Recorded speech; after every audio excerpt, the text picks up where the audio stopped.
আজ আমরা সপরিবারে বেরিয়েছিলাম একটি ওয়াশিং মেশিন কেনবার জন্য। তবে ওয়াশিং মেশিন কিনতে গিয়ে কিনে নিয়ে আসলাম এসি। ব্যাপারটা কিরকম একটা হয়ে গেল না, সমস্ত কিছুটা জানতে হলে ভিডিওটা শেষ পর্যন্ত দেখুন, সমস্ত কিছুটা বুঝে যাবেন। তো হ্যালো গাইজ, আমি রানা, আমার আবারও একটি নতুন ভিডিওতে আপনাদেরকে স্বাগত। দিনটি ছিল 8ই জুন 2024 সোমবার। ঘড়িতে সময় তখন সন্ধ্যা 8টা।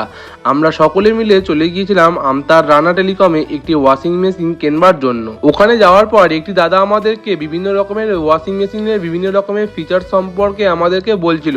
আর তাছাড়া আমি আগে থেকে এসে একটু মোটামুটি ঠিক করে গিয়েছিলাম কোন ওয়াশিং মেশিনটা আমরা কিনবো। আমি যে ওয়াশিং মেশিনটা আগে থেকে পছন্দ করে রেখেছিলাম, সেই ওয়াশিং মেশিনটার মধ্যে থাকা বিভিন্ন রকম ফিচার্সগুলি আমাদেরকে বুঝিয়ে দিচ্ছিলেন ওই দাদাটি। সমস্ত কিছুটা জানবার পর এবং দেখবার পর ফাইনালি আমার পছন্দ করা এই ওয়াশিং মেশিনটাই আমরা কিনলাম।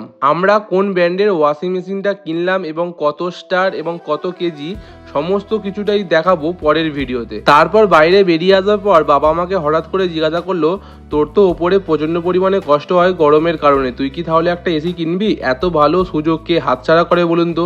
আমিও বলে দিলাম হ্যাঁ কিনবো।